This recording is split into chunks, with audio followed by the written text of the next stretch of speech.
at yung mga pinagsasabi ni Lisa Marcos noon pa. So alam ko na insecure. Alam na natin na insecure. Siguro takot, paranoia, siguro. Kasi di ba pag ikaw ay... Nakapulburon. Hindi siguro, paranoia talaga yan. Unang-una, insecure. Pangalawa, takot. Pangatlo, paranoia. Kasi ang tao na may bisyo, nagiging paranoia. Okay, game. Dito sa video na to, focus lang ho tayo diyan sa press con netong si Vice President Sara Duterte diyan sa Pandesal Forum sa Kamuning Bakery Cafe. Pero bago ho yan mga kababayan, isa like at subscribe. Masaya na ho tayo dyan sa mga gusto sumali sa ating community. Yung join button nandyan lang ho sa baba. Rekta na ho tayo dito sa press con na to ni VP. Game. For gracing this civic and cultural activity. Welcome to everyone. Thank you. Game. Palakpakan si VP. Yung mga ibang media friends natin, ma'am. Yan talaga matalino yan. Hindi lutang ang utak niyan, di kagaya ni Marcos Jr. I'd like to ask some questions to you. Feel free to raise your hand or text me yung mga tao na gusto magtanong. One of the persons who want to ask, tinext sa akin at ng tao dito, ma'am. Ano daw ang favorite palaman niya sa pandesal? And do you have any stories from your father or your mother? Ay, by the way, ma'am, one of the most humble customers namin dito, yung nanay ninyo bumili dito, ha? Kaya, do you have any stories about pandesal? Anong palaman ninyo paborito, ma'am?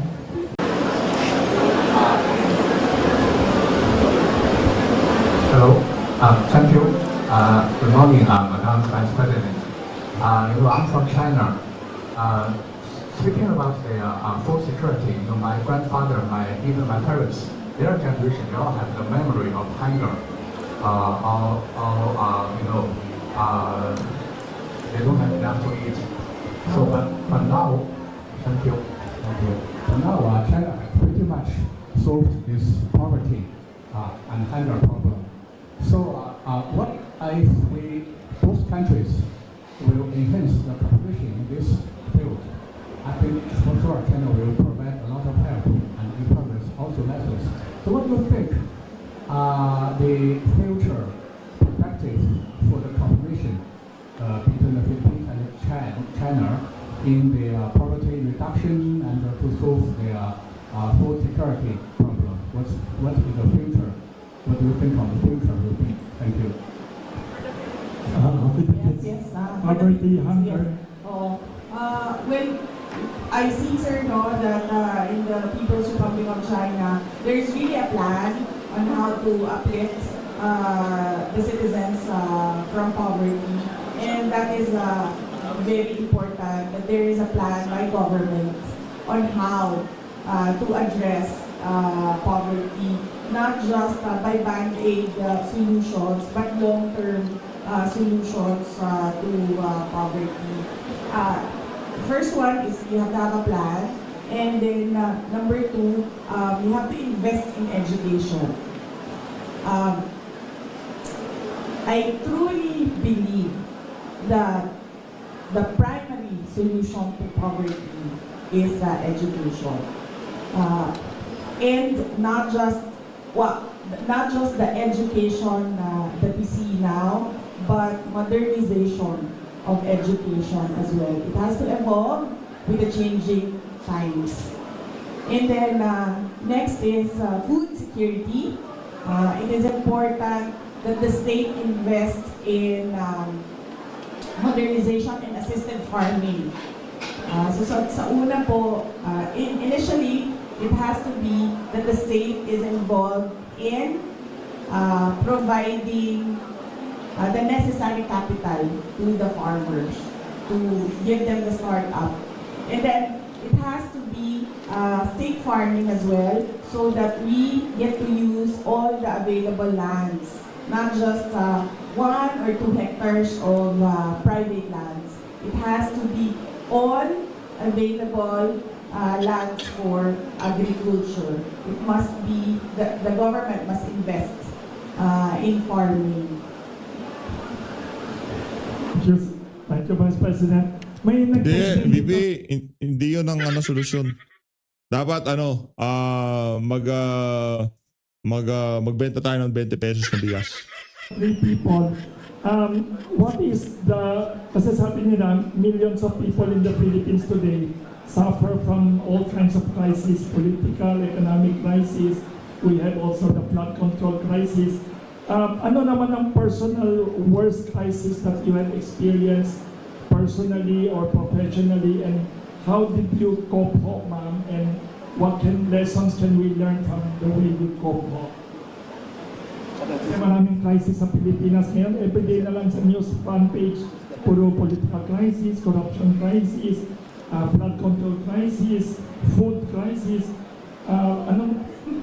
Sorry ma'am. Sa akin, ang personal crisis ko is aging. Yan siguro yung masasabi ko na personal crisis, yung aging. Kasi unang-una, mahirap na magbawas ng timbang kapag may edad ka na. At syempre kailangan mo magbawas ng timbang dahil mahalaga yung cardiovascular health, no? Na hindi ka ma-stroke, hindi ka ma-heart attack dahil may edad ka na. Pangalawa, kung napapansin nyo, nauubos na yung buhok ko. Hindi ko alam kung bakit. Every day na maligo ako, sinasabi ko sa inyo, siguro mga sobra 50 ang nahuhulog nabuhok sa ulo ko. Tapos alam ko yun, kasi di ba, nag-shampoo tayo, Tapos pag ganun mo, sasama lahat yun, di ba? Kasi lalagay ko sa tiles yun sa wall. Ganyan, binibigit ko siya. Tapos pagkatapos ko maligo, nililinis ko siya, tapos tinitingnan ko. Na-stress ka na nga, kaya nahulog ang buhok mo. Na-stress ka pa kasi nahuhulog yung... So yan yung crisis natin, sir. Aging po ang crisis. Tapos, syempre kapag may edad ka na, mabagal ka na gumalaw. Napansin ko yun. Medyo hindi na siya active, hindi na active ba? Snappy yung galaw. Napansin ko din yun kasi nagmamotor ako. Tapos, yung reflexes ko ba, mabagal na siya. May chance na pwede kang madisgrasya kasi hindi na yung hand-eye coordination, lahat yun, hindi na siya mabilis. So, personal crisis, aging. Kung merong fountain of youth, hinahanap yun ng mga nagkakaedad. Tapos, professional crisis, yung naging vice president ako, sir.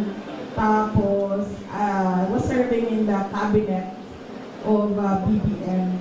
At nagtataka ako bakit ako inaatake. Wala naman akong ginagawa. Nagtatrabaho lang ako. And yun yung commitment ko din nung nangangampanya ako, commitment ko sa bayan na I will serve the country faithfully.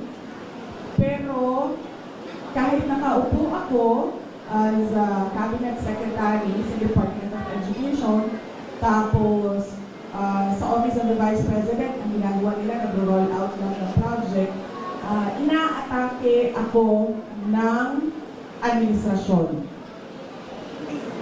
Yun yung professional crisis na daanan ko na nagtaka ako. It took me a while to realize my worth and value as a government official na hindi dapat ganito ang ginagawa sa akin. Kasi wala naman akong ginagawang masama sa administrasyon man, PBBM man, o kahit kanino man. Kaya medyo tumagal din ng ilang buwan bago ko bago ako nag-decide na hindi tama yung ginagawa sa akin, hindi tama yung ginagawa sa opisina na kung saan ako napaupo, at I will not endure yung ganon, at hindi din ako parang hihingi ng some sort of peace, na parang wag din yung gawin sa akin ito. Ang desisyon ko was, aalis ako, ituloy niyo lang kung ano yung gusto niyong gawin. Very, very unique ang sinabi niyo.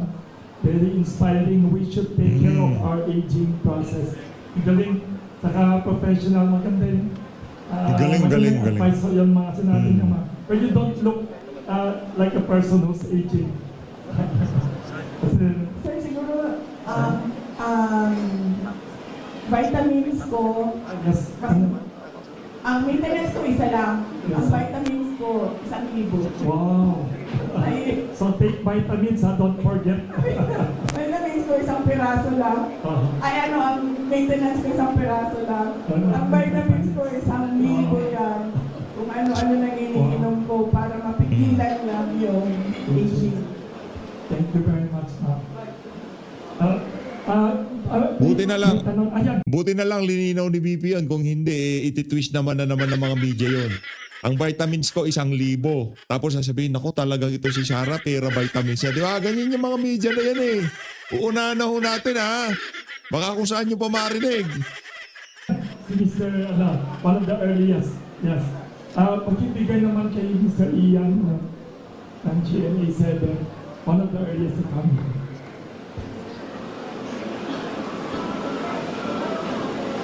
Mention your name ulit at kilala na kayo ni BP.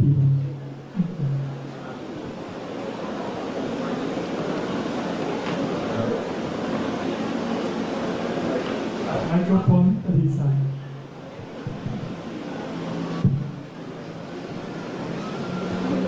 Good morning po.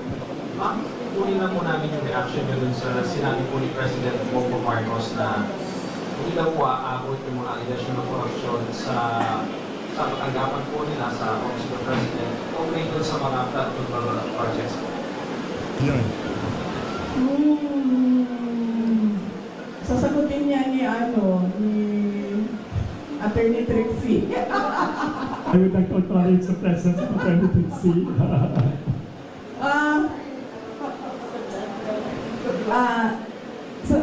Sa ganitong ongoing pa yung investigation po at inquiry po sobrang magtataka ka bakit confident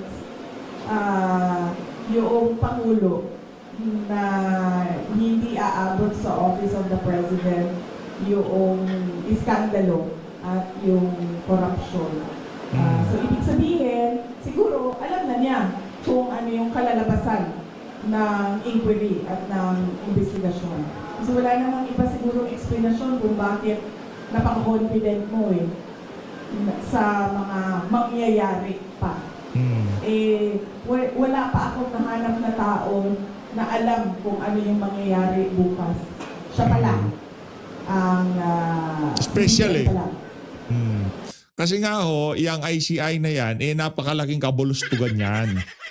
Wala akong mangyayari dyan sa ICI na yan. Hindi ho mai-implicate. Matakin nyo, alam na niya na sigurado hindi aabot sa Malacanang yung investigation na yan. Alam na ho niya kagad eh. Pambihira ho. Alam niya na eh. Pagka alam niya na, isa lang ibig sabihin nun. Di ba? Yung mga nagpakasangkapan sa kanya dyan sa ICI, ito matindi ho dito mga kababayan. Pinagnakawan na tayo, tapos binayaran yung mga tao na mag-iimbestiga para pagtakpan sila. Ay, nako, kapalaran ng Pilipino. Nakakalungkot. Napakasagwaho ng kapalaran natin. Yung perang ninakaw nila, yun ang gagamitin lang pambayad para doon sa mga mag-iimbestiga. Kasi malaki yan ang bayad dyan eh. Sinong pinakamalaki magbayad? Sila, siya, PC, absuelto. Yung hindi uuwi sa Pilipinas, sorry na lang. Doon sa mga nasa ibang bansa na hindi uuwi dito na pinapauwi. Dahil lang kayo ang pinaka-convenient na gawing fall guy. Scapegoating, ika nga, di ba? Ma'am, doon naman po sa sinasabi na napaka-possible na maging state witness si former Speaker Martin Romualdez. Do you think magiging effective po siya state witness o sa mga flood control projects po? So, pakilakas ulit.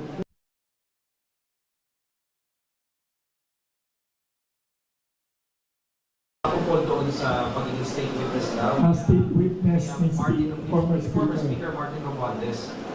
Do you think magiging effective siyang state witness doon po sa flood control project po? Okay. Hindi ako mag-comment dyan kasi hindi ko alam kung totoo ba talagang sinabi ng ICI yan at desisyon talaga ng body yan na siya ay maging state witness. Mamaya na lang tayo magkomento kapag nandyan na yung kaso at nakikita na natin na totoo talagang state witness siya. Pero sa batas, yung principal sa krimen ay hindi pwede maging state witness. Thank you. Isang Manila Times. Ma'am, good morning Isa po. pa, yes. Good morning po, ma'am. Ma'am, ito po, kapapasok lang po ng balita. Tinuro, parang iniimbestiga, nag-order daw po si Ombudsman ng Mulya kay Secretary Dizon na parang investigate daw si Senator Bongo sa anumang possible link sa mga diskaya. So, ma'am, of course, Bongo is one of the allies of your father, the former president. Ano man sabi niyo dito? So parang saka, do you think, ma'am, itutulong po ba ang mga kalaban sa politika sa ongoing na ICI investigation? Hindi ko alam kung ano yung malamang nakakaalam niya si BBM kasi ngayon nga confident na siya na hindi siya kasali sa mga hindi kasali hindi aabot. Tama ba ang sinabi? Hindi aabot sa Office of the President ang corruption. So, siya lang mga kasagot niyan kung ano ang mangyayari. Ano yung tanong mo? Yeah, of course, baka ituro lahat ng mga kalaban sa politika sa ongoing na investigation ng ICI. Do you think mo mangyayari po ba na baka mapunta rin sa inyo yung sise or mapunta rin sa inyo yung ituturo or whatever dun sa investigation? Aabot sa action. Yung blood Baka umabot control pa sa inyo, ma'am. Kasi kung hindi aabot sa BBM, baka kayo yung ituro, ma'am, ng mga sinasabing nito. Sigurado ako hindi aabot sa akin ang flood control scandal. Kasi unang-una, wala namang flood control projects sa OBP or sa Department of Education. At makakasabi naman talaga ang mga contractors and even si Secretary Bunuan, wala talaga akong at all project daan sa DPWH. In fact, hindi nga nila masabi ngayon na may insertions ang Vice President kasi wala talaga. Hindi ako sumasali sa ganyan. Kung aabot ba sa akin, sa tingin ko aabot siya kasi kaalyado kami. Sa tingin ko ililink nila, sa tingin ko susubukan nila na paabutin sa akin dahil sa kaalyado ni dating Pangulong Rodrigo Duterte, si Senator Bongo.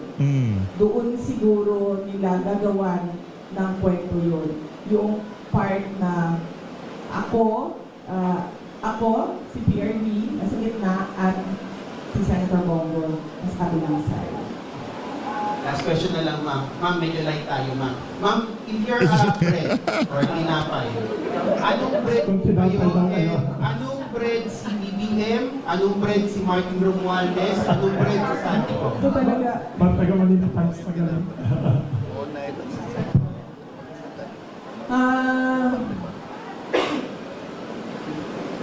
definitely hindi bread si Martin Romualdez at si BBM. Sino yung isa? Zaldico. Zaldico. Definitely hindi sila tinapay. Dahil hindi makain yung ugali nila at hindi makain yung korupsyon nila. Kung ako ay tinapay, ang hirap nito Sige, ito na lang. Paborito ko ang ensaymada.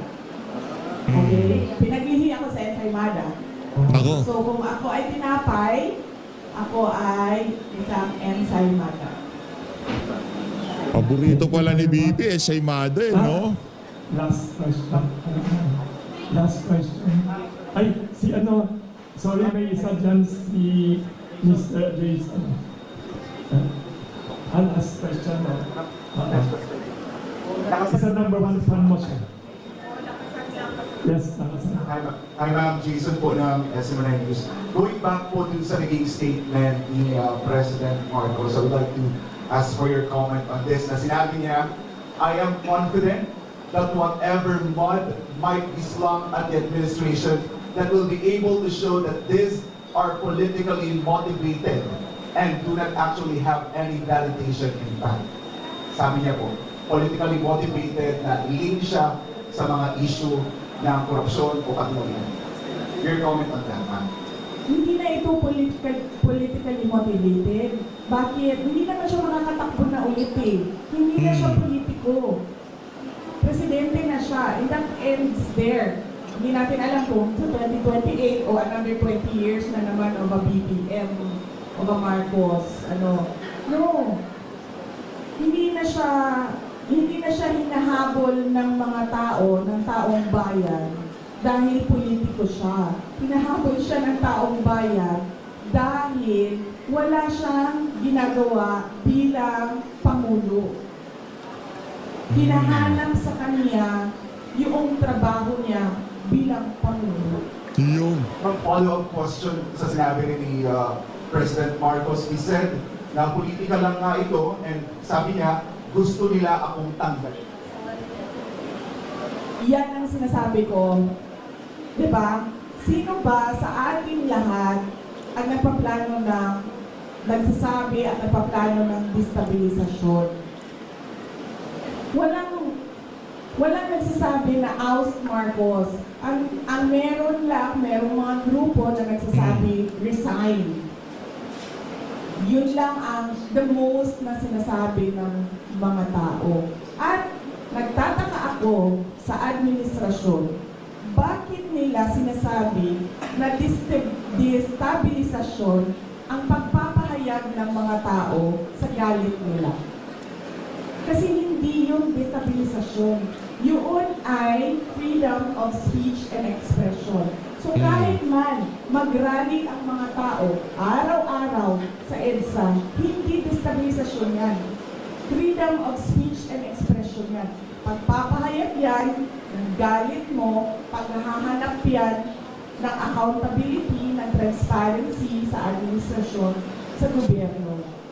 Correct. So hindi yan pagpapatalsik sa Pangulo. Kaya lagi ako, kahapon din, yan din yung tanong ko. Kanino pa nanggagaling yung destabilisasyon na salita?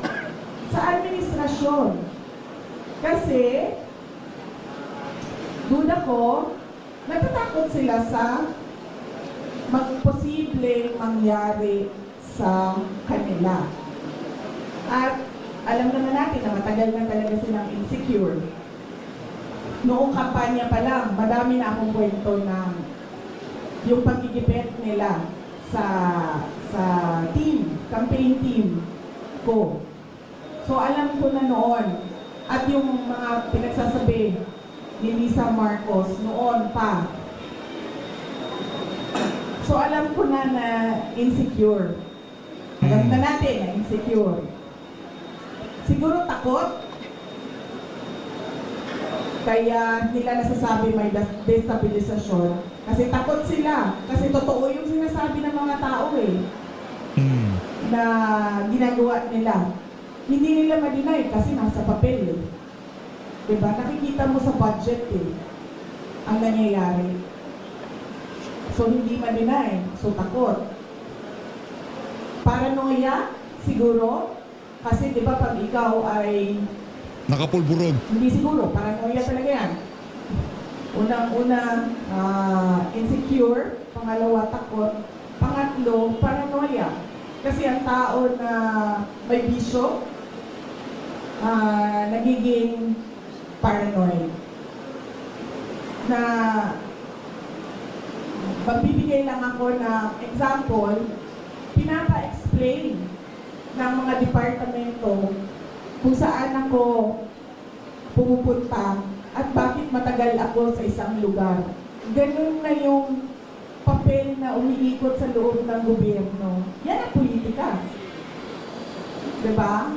Tatanong sila, anong ginawa ni Inday Sara doon? Ilang oras siya? At sino ang mga tao doon? At yung mga tawanin ng gobyerno na nandun, ipa-explain bakit sila nandoon. Nako. Ganun yung galawan sa loob ng Office of the President. So, makikita mo medyo paranoid. Paranoid. Ma'am, last Salita natin, ano yan, praning. Masyado na silang napapraning sa mga ginagawa nitong si Vice President Sara Duterte. Ano na yung kumbaga, naiintindihan natin yung pagiging paranoid ng administrasyon na ito. Kita nyo naman kahit siya magbuntay itong si VP Sara, talagang dinudumog siya ng napakarami nating mga kababayan. Nakikita kasi malayo pa 2028, malapit na yan, pero malayo pa naman yan. Pero yung snowball effect ng mga Duterte, yung Duterte fever, ramdam pa rin ng sambayan ng Pilipino. Kaya yan ang kinatatakutan nila. Yung tipong parang yung kay Tatay Digong nung pinapatakbo siya na maging presidente. Pero ito kay VP Sara, ito sinisigurado ko sa inyo. Pagka nakatakbo siya 2020, ihanda nyo ng mga tumbong nyo. Ihanda nyo ng mga tumbong nyo. Sigurado ko, sisibaking... May kalalagyan kayo lahat, mga walang niya kayo.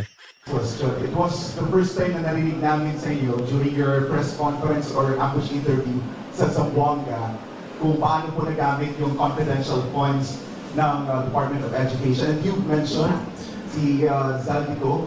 Ma'am, pwede niyo po bang ibahagi pa sa amin ano yung findings ng DepEd regarding the laptop scandal? And then, ano po ang ginawa ninyo sa findings na ito? Pinaalam niyo ba kay President Marcos? May ginawa po bang parang case build up para kung makasuhan man, kung may kaso? Yes, gumawa kami ng investigation sa loob ng Department of Education. Isa sa mga pinagamitan ng confidential funds ay yung corruption sa loob ng Department of Education. Hindi lang sa laptop madaming reports of corruption inside the Department of Education. Hindi lang sa central office, kasama na yung sa mga regional offices namin. So kapag merong reports, pinapa-imbestigahan yon. So isa sa mga inimbestigahan is yung laptop. Ang unang ginawa doon is nag-request ng fraud audit sa Commission on Audit. Tapos kami sa loob ng Department of Education, gumawa din kami ng sarili naming investigation para kung ano man yung ma-actionan namin sa loob ng DepEd, ma-actionan na kaagad namin. Unfortunately, yung procurement ng laptop, hindi siya nangyari sa loob ng Department of Education. Nangyari siya sa DBM. Nako. So, ang pinaka na nasa loob ng Department of Education ay yung agreement between DepEd and DBM. So, hindi pumasok lahat ng procurement documents sa DepEd. So, ang pinaka na magawa lang namin doon sa loob ng Department of Education is mag-blacklist. And at that time, hindi pa namin ma-blacklist kasi hindi nga sa amin nangyari yung procurement. So, natali yung kamay namin doon. Kaya inasahan namin na doon sa fraud audit ng Commission on Audit, may lalabas doon na mga personnel involved. At doon sa Blue Ribbon Committee na investigation, kung maalala nyo, may nangyaring Blue Ribbon Committee investigation sa Senate, sa laptop, ginapit namin yon sa loob ng Department of Education para isa-isahin kung sino yung mga personal involved na under sa mga tao involved doon sa Senate Blue Ribbon investigation. Ma'am, alam ni President. Diyos ko, akala mo ba yung presidente natin nagtatrabaho? Hindi nagtatanong yan at all. Grabe, no? Hindi. I swear to the flag. Si BBM, hindi yan siya. Grabe, no? Nagtatanong ng trabaho at all. Kaya napansin niyo ba, walang direksyon yung governance at walang direksyon yung iba't ibang departamento. Bakit? Kasi he doesn't give he doesn't command. He doesn't command, he doesn't ask, he doesn't say that, look, there's a Philippine development plan and what are you supposed to do about this? Akala niyo ba yung ginawa ko sa DepEd galing yung kay BBM? Hindi, akin yun. Lahat. Kasi he did not give any orders at all. So pag upo ko doon, sabi ko sa mga kasamahan ko, sa mga USEC at ASEC, I think this is our show. Kasi walang participation at all ang Pangulo. So gagawin na lang natin kung ano yung karapat dapat na gagawin para sa edukasyon dito sa ating bayan. So we created the matatag agenda, we followed through with the matatag curriculum, at unfortunately hindi kami natapos kasi yun nga, nag-decide ako na I don't deserve the attacks that were thrown at me by the administration. Kasi ako na nga lang siguro yung kaisa-isa doong nagde-deliver para sa cabinet ni BBM. Tapos ganoon pa yung gagawin nila sa akin. O di, nung nawala ako, edi wala na. Wala na siyang accomplishment at all. Thank you very much. Tama naman. Nung nawala na si VP, wala na Due to rin. limited Diba? time, sorry kasi we'd like to request naman the Vice President to give a message. Pakaya a message for World Pandesal Day and to the public. Thank you for all. Yes.